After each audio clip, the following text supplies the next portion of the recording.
Perhatikanlah bunga bakung di ladang, Tuhan hiasi tanpa bekerja.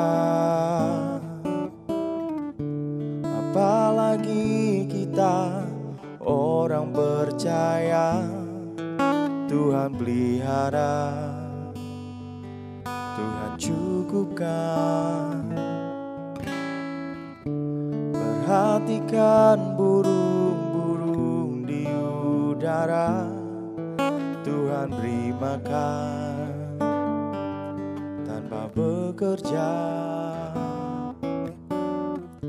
Apalagi kita kesayangannya, Tuhan pelihara, Tuhan sediakan.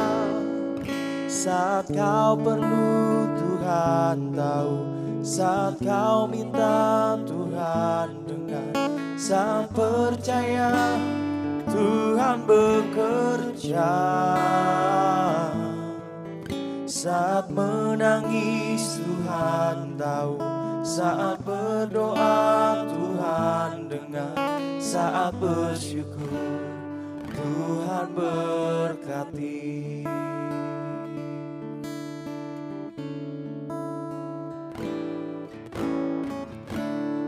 Perhatikan burung-burung di udara, Tuhan beri makan tanpa bekerja. Apalagi kita kesayangannya, Tuhan pelihara, Tuhan sediakan. Saat kau perlu Tuhan tahu, saat kau minta Tuhan dengar. Saat percaya Tuhan bekerja, saat menangis Tuhan tahu, saat berdoa Tuhan dengar, saat bersyukur Tuhan berkati.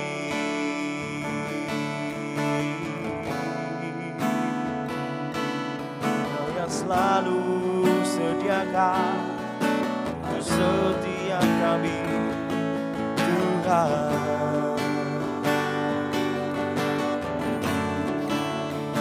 Oh, haleluya.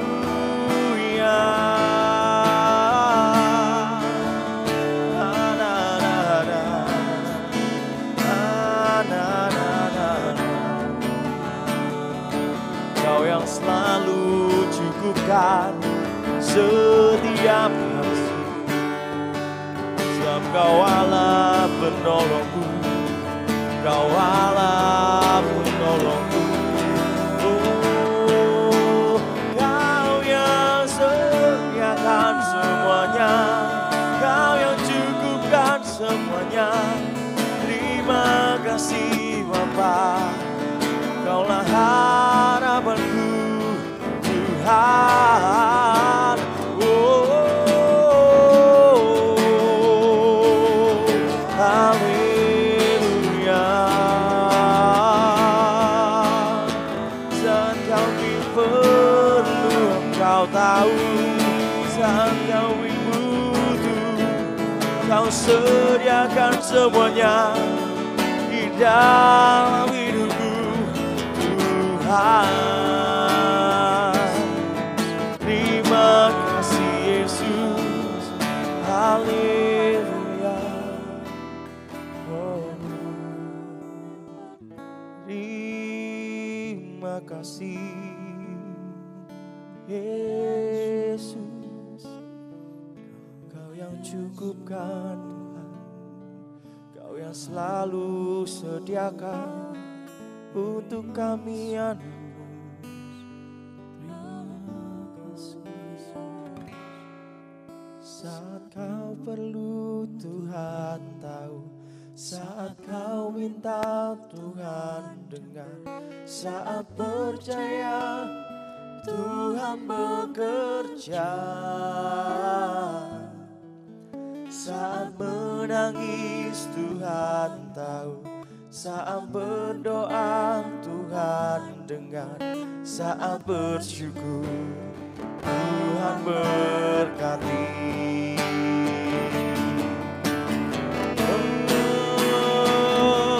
Saat kau perlu Tuhan tahu. Saat kau minta Tuhan dengar. Saat percaya Dia bekerja. Saat menangis Tuhan tahu. Saat berdoa Tuhan dengar. Saat bersyukur Tuhan berkati. Saat bersyukur Tuhan berkati. Oh, saat bersyukur Tuhan berkati.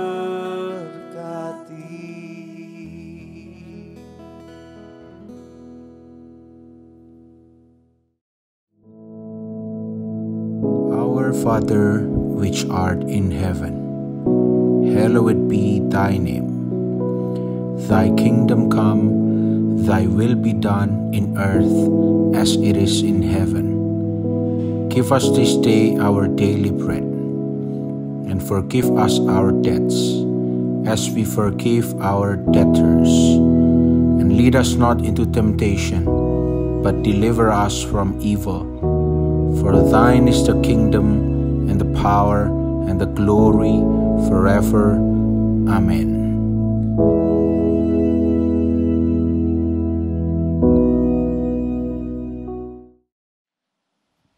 Shalom, selamat pagi saudara sekalian yang dikasihi oleh Tuhan.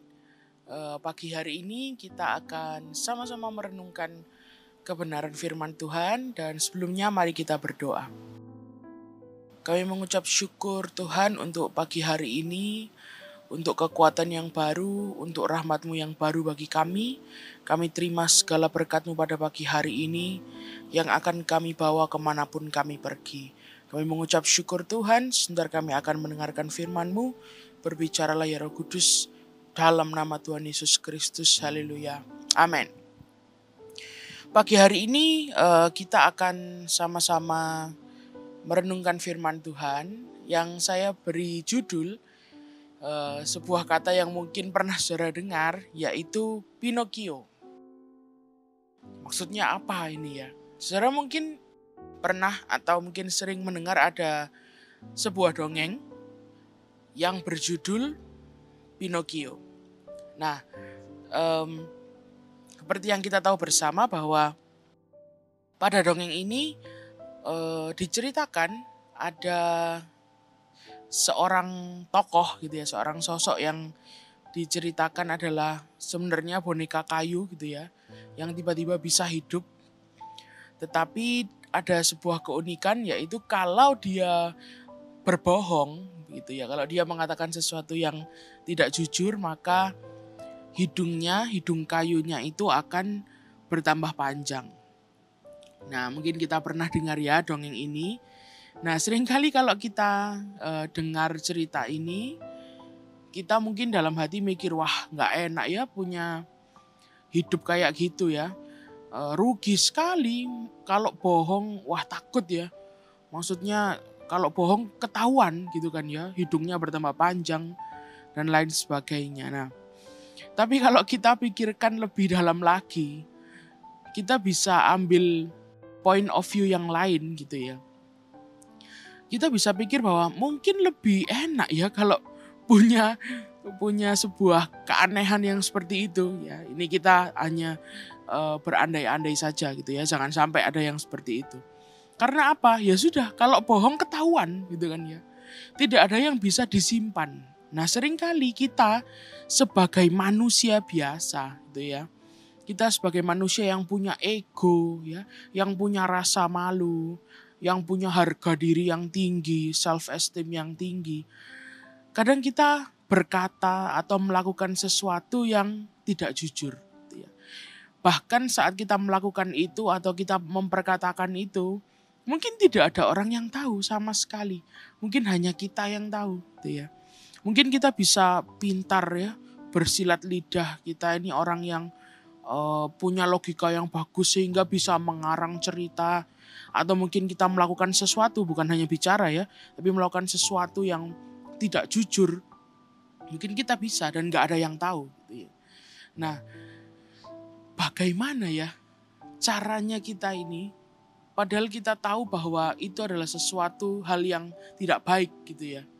Bagaimana dan apa seharusnya dan mengapa kok kita ini harus hidup dalam kejujuran ya, dalam integritas.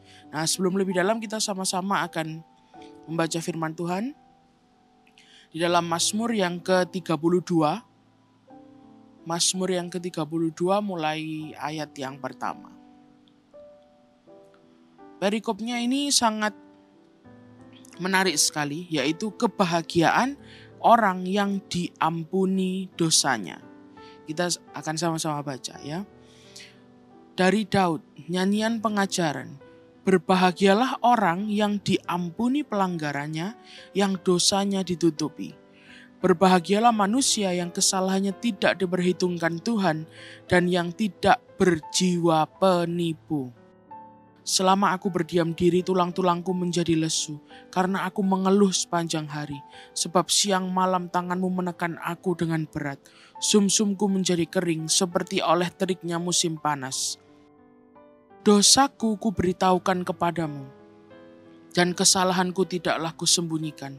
Aku berkata, aku akan mengaku kepada Tuhan pelanggaran-pelanggaranku, dan Engkau mengampuni kesalahan karena dosaku.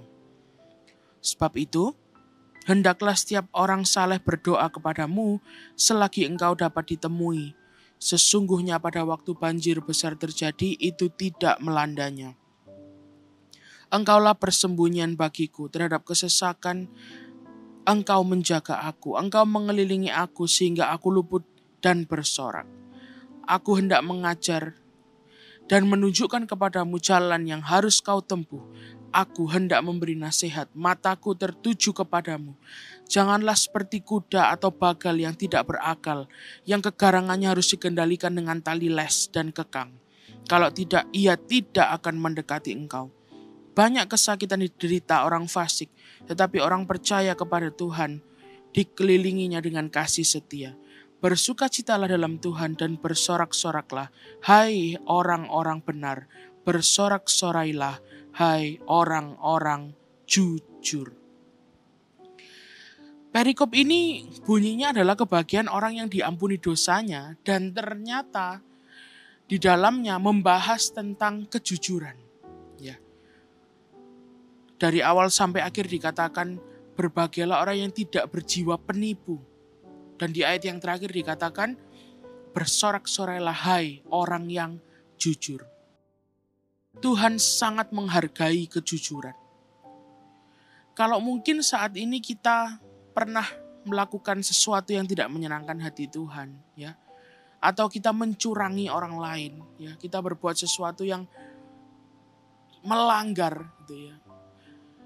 Dan kita ini bahasa Inggrisnya struggling untuk bersikap jujur, ya. Kita ini bingung. Kalau jujur nanti saya ini hancur gitu ya.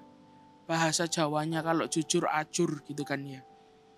Tapi kalau tidak jujur, tidak sesuai dengan firman Tuhan. Bagaimana? Apa yang harus saya lakukan?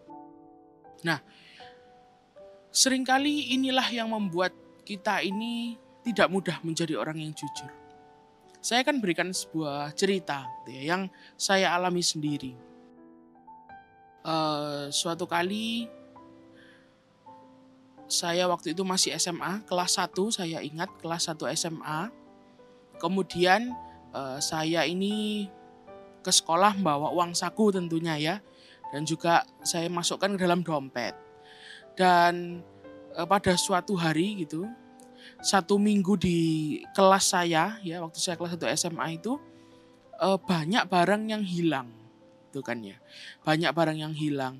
Dan contohnya misalnya dompet itu tiba-tiba hilang, tapi beberapa hari kemudian ada yang nemu di atap atau mungkin di pojokan sebuah tempat, tapi uangnya sudah nggak ada gitu kan ya.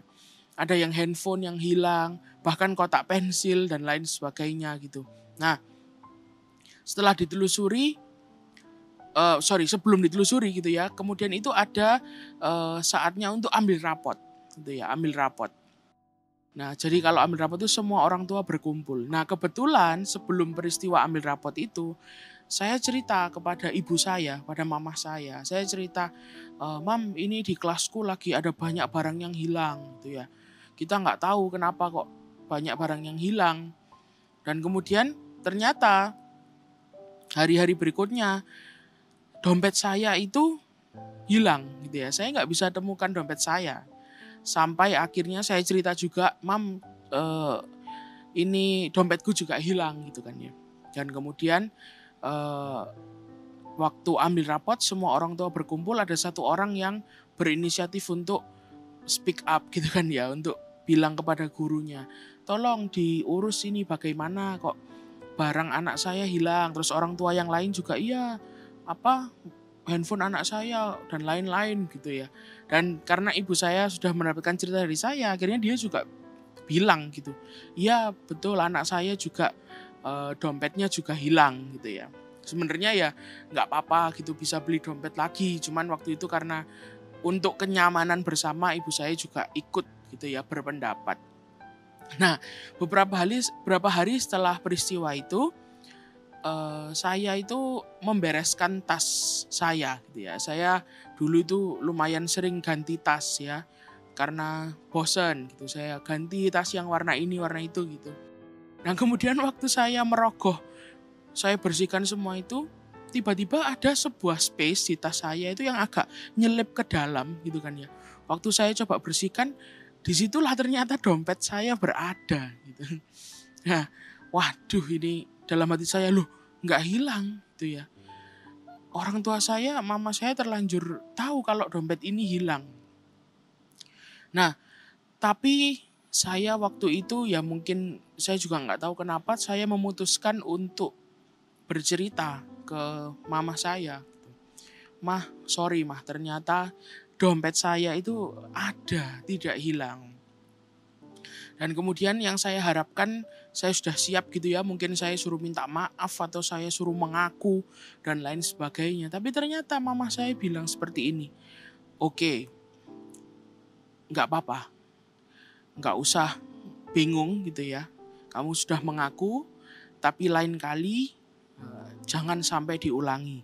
Lain kali kamu harus lebih teliti dalam menyimpan barang-barang dan lain sebagainya."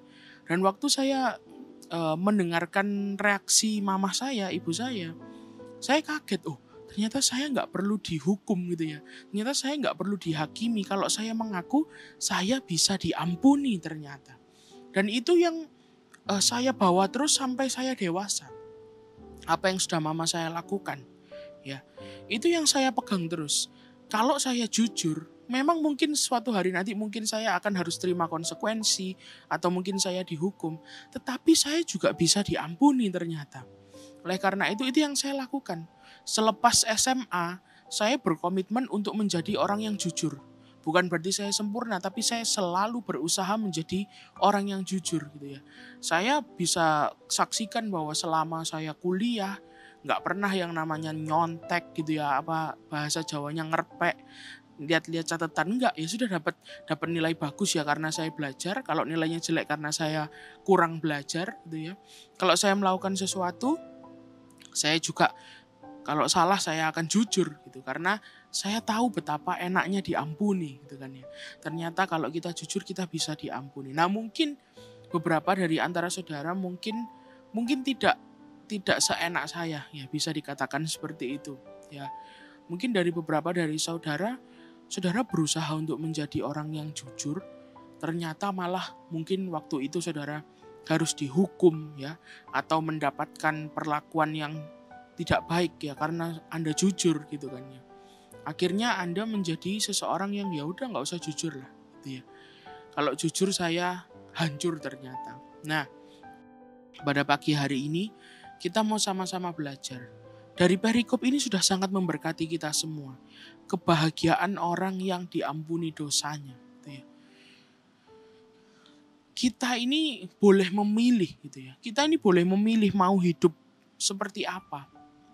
Mau jadi orang yang jujur, punya integritas, atau jadi orang yang tidak jujur. Nah, yang menarik adalah ayat 9.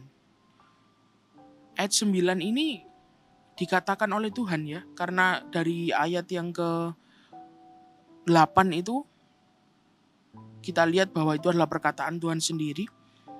Dikatakan seperti ayat 9. Janganlah seperti kuda atau bagal yang tidak berakal, yang kegarangannya harus dikendalikan dengan tali les dan kekang. Jangan sampai kita ini orang yang tidak punya integritas atau orang yang tidak jujur, yang harus diberi hukuman dulu gitu ya. Tali les dan kekang itu adalah sebuah hukuman gitu ya. Sebuah istilahnya sebuah harus taat pada siapa yang memegangnya gitu kan. Enggak enak. Rasanya dikekang, rasanya diberi tali itu enggak enak. Seperti orang yang dihukum. Jangan sampai kita seperti itu. Jadilah orang yang punya integritas. Jadilah orang yang mau berkata jujur. Dan di dalam Alkitab kalau kita perhatikan baik-baik ya, dosa pertama dan dosa terakhir yang dituliskan dalam Alkitab adalah mengenai ketidakjujuran. Ya, saudara bisa cek, dosa pertama di dalam Alkitab itu bukanlah waktu Adam dan Hawa itu memakan buah itu, bukan. Ya, sebelum itu ada apa? Dosa pertama yang tercetus di muka bumi ini. Yaitu pada saat ular yang berbohong, ya kan? Dia berbohong bahwa kalau kamu memakannya kamu akan seperti Tuhan, gitu kan ya. Itu adalah dosa yang pertama, kebohongan yang pertama di muka bumi. Lalu kemudian dosa-dosa berikutnya mulai terjadi. Dan yang terakhir di kitab Wahyu, pasal yang paling terakhir, di ayat-ayat terakhir itu, dosa terakhir yang disebutkan adalah ayat 15, Wahyu 22 ayat 15. Tetapi anjing-anjing dan tukang-tukang sihir, orang-orang sundal, orang-orang pembunuh, penyembah-penyembah berhala, dan setiap orang yang mencintai dusta dan yang melakukannya tinggal di luar. Setelah itu ayat berikutnya sudah nggak ada lagi list dosa-dosa, list kesalahan sudah tidak ada. Tuhan sangat tidak menyukai kebohongan. Dia sangat menyukai kejujuran. Memang kita ini nggak sempurna, ya. Nggak ada yang sempurna manusia. Saya juga sangat tidak sempurna. Tetapi kita selalu diberi kesempatan, kita selalu diberi pilihan untuk menjadi orang yang jujur, orang yang memiliki integritas. Pilihlah itu. Latihlah dirimu. Kalau saat ini belum bisa, latihan terus. Ya, meskipun harus ada konsekuensi yang kita terima, meskipun harus ada hukuman mungkin yang harus kita terima karena mungkin kita harus mengakui kesalahan kita atau pelanggaran kita, jalani. Karena Tuhan sangat menghargai kejujuran, Tuhan sangat menghargai orang yang mau mengakui kesalahannya dan Dia mengampuni dosa kita. Pagi hari ini simpel sekali firman Tuhan. Jadilah orang yang jujur. Jadilah orang yang punya integritas. Kalau sekarang di pekerjaan saudara ada yang tidak berkenan di hadapan Tuhan yang saudara lakukan, yuk belajar pelan-pelan mengakui hal itu, diperbaiki. Konsekuensinya mungkin berat, tetapi pilihlah itu. Pilihlah kekekalan. Karena orang yang tidak jujur kita sudah lihat, ya, di ayat Wahyu 22 ayat 15 tadi, tinggal di luar kerajaan surga. Hari ini mungkin kalau ada satu atau dua hal yang harus saudara akui di hadapan Tuhan dan di hadapan manusia, mungkin lakukanlah. Tuhan beserta dengan saudara. Dia mengampuni dan mendampingimu. Mungkin kalau saudara jujur, saudara harus mendapatkan konsekuensi, ya. Tapi ketahuilah Tuhan sangat menghargainya dan Tuhan akan mengatur jalan hidup kita. Tidak akan dibiarkan kita jatuh dan tergeletak. Puji nama Tuhan. Ayat terakhir Amsal 14 ayat 11. Dikatakan rumah orang fasik akan musnah, tetapi kemah orang jujur akan mekar. Kalau kita jadi orang yang jujur, Tuhan akan memberkati kita. Bukan hanya secara finansial, tetapi seluruh aspek kehidupan kita. Di nama Tuhan, kita sama-sama akan berdoa. Kami mengucap syukur Tuhan untuk firman-Mu pagi hari ini. Roh Kudus, kami tidak mampu tanpa Engkau.